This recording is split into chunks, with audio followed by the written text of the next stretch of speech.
Bom dia a todos. Primeiramente, eu gostaria de agradecer o convite do Departamento de Fisioterapia aqui da SUCESP para discutirmos um pouco sobre a ultrassonografia beira-leito e eu vou focar na discussão de aeração pulmonar e de função cardíaca. Primeiramente, eu gostaria de pensar quais de vocês já fazem ultrassonografia point of care ou ultrassonografia beira-leito no seu dia a dia. Temos poucos ainda, poucos fisioterapeutas e poucos enfermeiros ainda explorando esta nova tecnologia. Diferentemente do mundo, essa semana eu discuti com o meu grupo de pesquisa sobre um core curriculum feito por fisioterapeutas na Austrália, de quais são as competências que o fisioterapeuta deve adquirir para a realização deste procedimento. É importante pensarmos o porquê que o profissional, o fisioterapeuta ou o enfermeiro realiza a ultrassonografia point of care. É para diagnóstico nosológico? Não poderíamos. Porque quem tem o objetivo do diagnóstico nosológico é o profissional que compete a este pela lei. Mas eu posso dizer que nós realizamos a avaliação clínica para identificar fenômenos tratáveis por ações do fisioterapeuta ou por ações da enfermagem. Então, quando pensamos dentro desta ótica, justifica-se a incorporação desta tecnologia na prática clínica. E justifica, na prática clínica, cada vez mais que eu tenho tecnologias. Eu estava contando os anos que venho à SUCESP, fazem 24 anos hoje. E antigamente nós tínhamos assim, as palestras, ou fisioterapeuta na ausculta pulmonar, né? Ou enfermeiro na identificação dos sinais clínicos de edema agudo. E a ciência construiu e se consolidou que o profissional fisioterapeuta, o enfermeiro, ele faz a avaliação clínica para identificar fenômenos tratáveis da sua área. E aí, da mesma forma, é o que vem a ultrassonografia sendo considerado em algumas publicações como o quinto pilar da propedêutica. Por que eu estou falando isso? Porque muitos já me perguntaram, a insonação vai substituir o exame físico? Não, ele é um quinto passo da propedêutica. Inspeção, palpação, percussão, ausculta e insonação. E alguns estudos têm mostrado, sim, a superioridade da insonação quando comparado a outros exames de imagem, por exemplo, com o raio-x. Então, dentro desta meta-análise que nós temos, que comparou, por exemplo, o raio-x de tórax no paciente com o uso da ultrassonografia, observem nessa meta-análise feita pela Cochrane que a maior sensibilidade e uma alta especificidade da ultrassonografia, aqui no caso, para a detecção de pacientes com sinais clínicos de pneumotórax. Quando comparamos com o raio-x, olha a sensibilidade do raio-x para pneumotórax. E quantas vezes hoje o diagnóstico que é feito de pneumotórax é com base somente nos dados clínicos e no raio-x. Eu não tenho serviço de saúde para levar todo mundo para tomografia. Então, a ultrassonografia point of care, ela vem trazendo algumas grandes evidências de superioridade. Nesse estudo, que também foi uma revisão sistemática com meta-análise, mostrou o que é tem que voltar agora. Vermelho. Nesta meta-análise de ultrassonografia point of care pulmonar, esse estudo mostrou que o POCUS pulmonar, ou luz, que é o que nós chamamos, que é a ultrassonografia pulmonar, ela reduziu a ultrassonografia, o tempo de diagnóstico, reduziu o tempo de tratamento, o tempo de hospitalização e aumentou a taxa de tratamento apropriado. Ainda nessa meta-análise, eles fizeram uma correlação capa entre o diagnóstico que se tinha e o que foi identificado com a ultrassonografia pulmonar. E olha que interessante que a ultrassonografia, tanto o Focus quanto o POCUS, ele aumentou e ele apresentou um alto nível de capa, tanto para detecção de congestão pulmonar, de derrame pleural e de disfunção ventricular.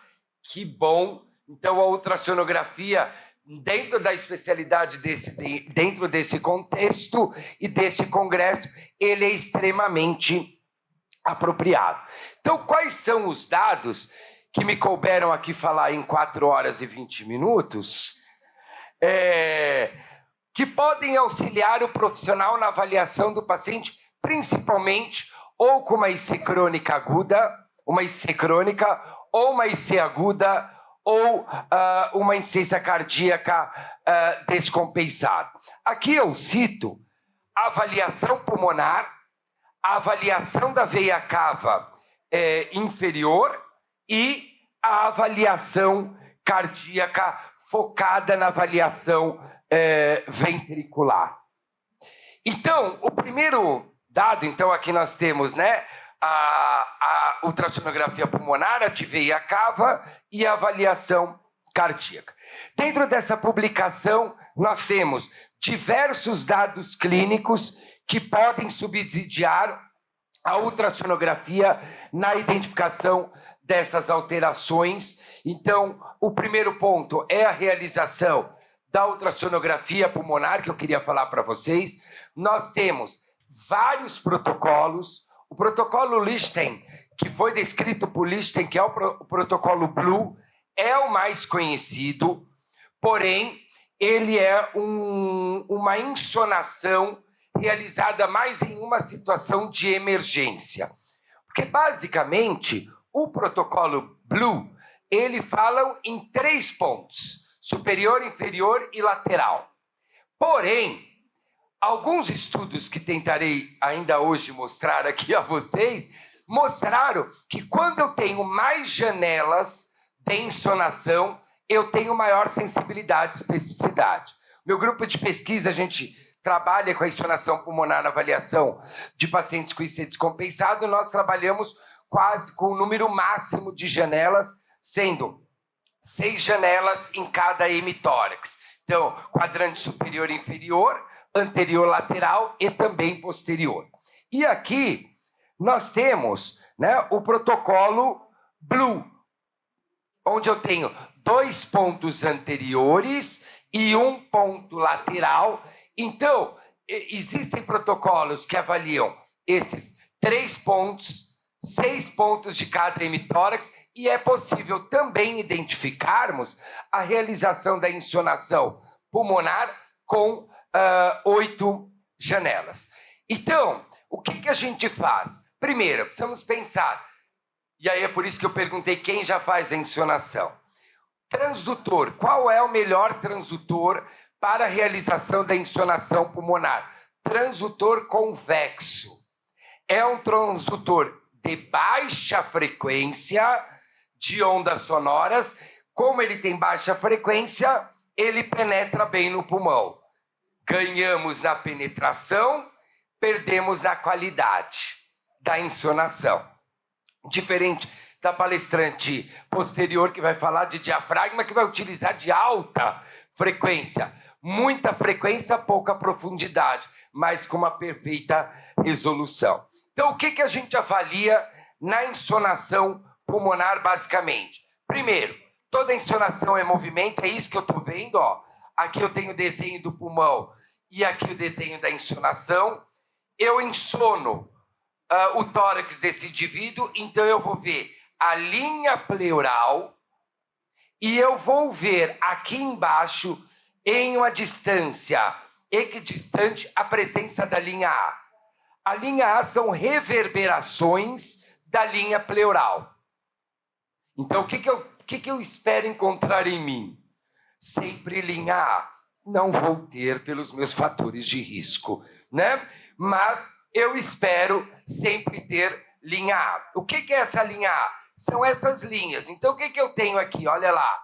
Arcos costais, aqui no meio pulmão, é o que a gente chama de sinal do morcego. O que eu tenho aqui? Nessa linha aqui, ó, hiperecóica, é o movimento da pleura, da linha e do folheto pleural, parietal e visceral, que nós chamamos de lung sliding. Pulmão normal tem movimento, que é o lung sliding, e eu tenho a presença dessas linhas As. Então aqui eu mostro como habilitar aqui, porque eu tenho muito vídeo.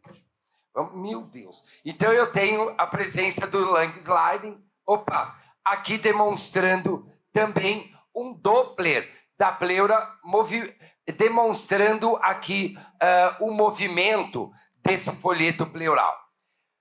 Então, aqui no modo M da ultrassonografia pulmonar, é quando eu faço um corte temporal nessa linha, a gente tem o sinal que nós chamamos de sinal da areia da praia. O que é o sinal da areia da praia? Então, eu tenho aqui, ó, a linha pleural, parênquima pulmonar que se assemelha à areia da praia e o mar. Isso significa que eu tenho aeração pulmonar. A ausência dessa aeração pulmonar traria aqui, neste modo M, motion da ultrassonografia, um sinal parecendo de código de barra. Então, qual é o primeiro sinal que a gente tem que gravar? Já falei. No pulmão nós temos lung sliding e linha A. O que eu preciso ver em termos de profundidade? Até 3 linhas As, em termos de profundidade. Quando eu observo essas linhas aqui saindo da linha do folheto pleural, essas linhas horizontais, isso é o que nós chamamos de linha B. Isso indica espessamento de junções interlobulares. Em outras palavras, e correlacionando com estertores, isso é sinal de congestão. Principalmente se eu tiver mais do que 3 linhas B em cada campo pulmonar. Então, eu posso dizer que isto é uma congestão pulmonar, aqui demonstrando essa linha B. Olha que lindo, meu Deus do céu. A pleura, olha lá, olha quantas linhas que eu tenho aqui, ó. Cadê a linha A? Não tenho. Por quê? Porque eu tenho um pulmão aqui com gesto. A depender da clínica, eu vou ter esse indicativo de congestão pulmonar. Então, o que nós temos? Mais de 3 linhas B configuram um padrão de congestão, e aí podemos utilizar o score de luz para cada campo pulmonar, e quanto maior o score de luz, pior a aeração pulmonar. Também é possível avaliarmos, dentro da insonação pulmonar, 2 grandes sinais, que é um sinal que, como se o parênquima pulmonar fosse uma imagem de um órgão sólido.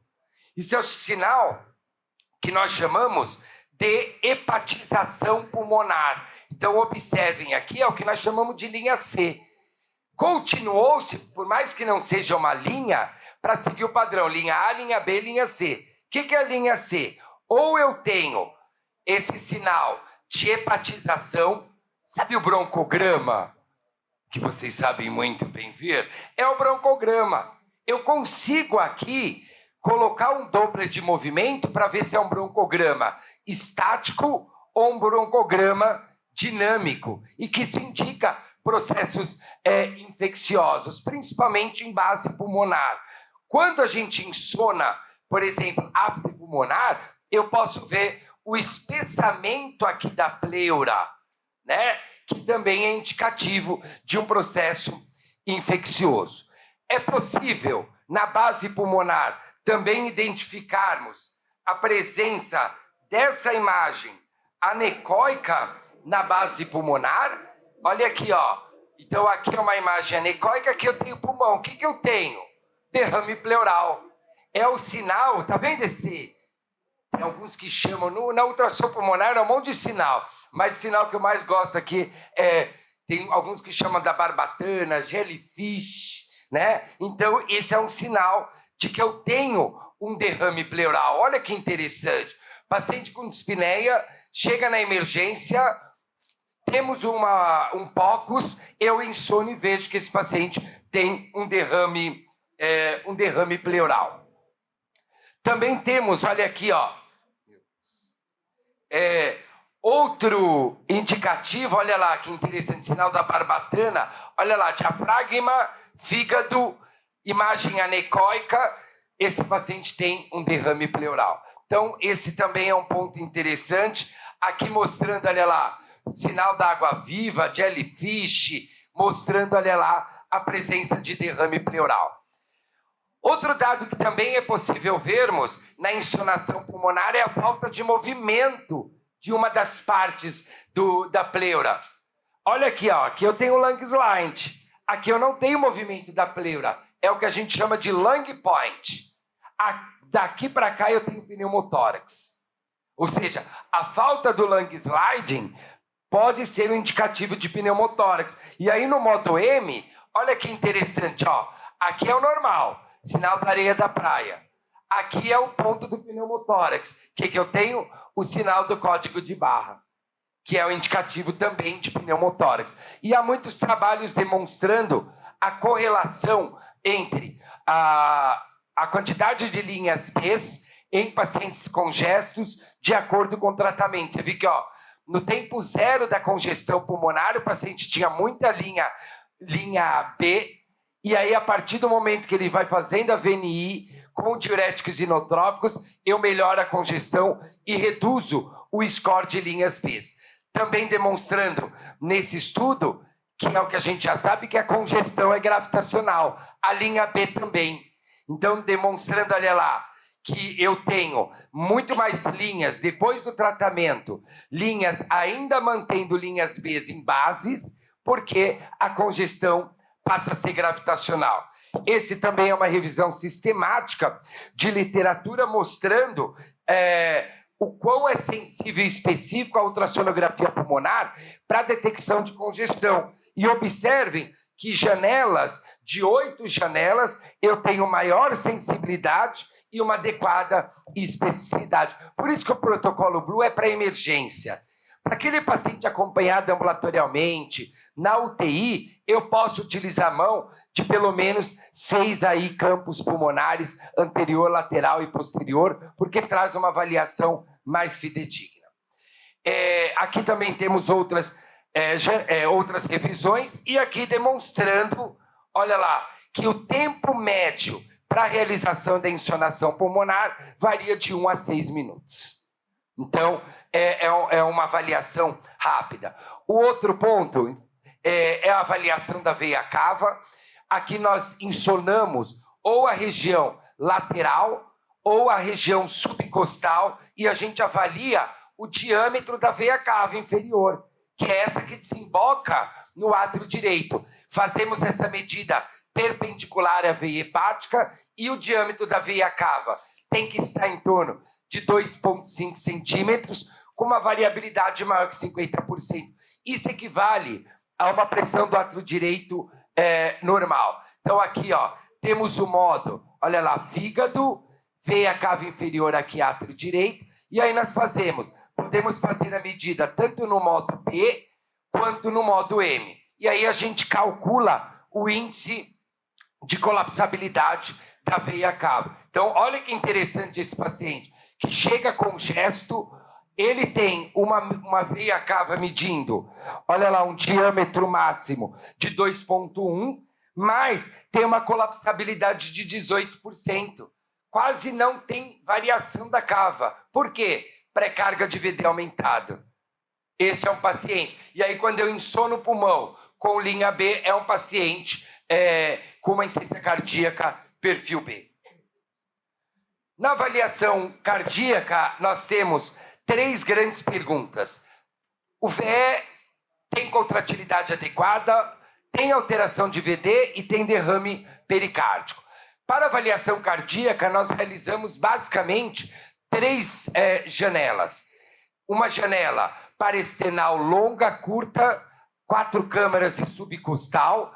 Cada janela eu vou ter uma visão do coração. Então, o que eu espero ver na avaliação cardíaca? Principalmente se esse coração está contraindo adequadamente, tá? Ou seja, tem excursão endocárdica, esse miocárdio espessa na sístole e se o movimento da válvula mitral encosta no septo intraventricular. São 3 respostas, que é o que a gente fala de eyeballing, que é uma avaliação global no olhar. Óbvio que você tem hoje ultrassons com inteligência artificial que ele calcula a fração de ejeção, mas nem todos vão ter essa inteligência artificial. Para o VD, avaliamos o ventrículo direito, a excursão do plano do anel tricúspide e a retificação do septo ventricular. Então aqui, ó, mostrando o que a gente consegue avaliar. Aqui é um corte de 4 câmaras e a gente consegue ver, primeira coisa, no corte de 4 câmaras, que o VE é maior que o VD. Isso já é extremamente indicativo. Então, olha aqui, ó. Aqui é uma janela no 3º quarto espaço intercostal, índex para o ombro direito, e eu vou avaliar o eixo paraestenal longo. O que é importante neste eixo paraestenal longo? Eu vou avaliar, deixa eu tirar o ponto, eu vou avaliar a válvula mitral se está encostando no septo, se esse septo tem um espessamento. Então, essa é uma ótima janela para avaliar a contratilidade. Então, eu avalio se essa válvula mitral encosta no septo, ele tem que se aproximar por pelo menos do que 0,8. Quanto menos ela se aproxima do septo, pior é a disfunção ventricular. Eu vou observar se esse septo tem um espessamento. Então, observem, aqui nesta janela, eu sei que eu já passei o tempo, desculpa, eu sabia que eu ia passar, tá? Mas eu já vou acabar. Então, olha como essa válvula mitral quase não se movimenta para o septo. Aqui é uma grave disfunção ventricular. No mesmo eixo, eu consigo avaliar as paredes ventriculares. Então, aqui eu tenho o ventrículo esquerdo e lateralmente eu tenho o ventrículo direito. Então, eu consigo observar os músculos papilares da válvula e o quanto esse coração se movimenta. Tem o eixo, tem 4 câmeras, que é ótimo para a gente avaliar qual é o grau, né, de disfunção. Então, VE, VD, qual é o grau de dilatação do VE e do VD e o quanto esse septo está ou não desviado. E o último é o eixo subcostal, que é ótimo para avaliar se tem líquido no pericárdio. Então, a gente consegue observar aqui, em volta do coração, a presença de derrame pericárdico. Observem nesse corte, aqui está muito ruim de ver, mas eu vou ver dali. Olha lá, o que é o normal? Válvula mitral encosta no septo e o endocárdio se dilata. Ele faz espessamento. Quando eu tenho uma redução,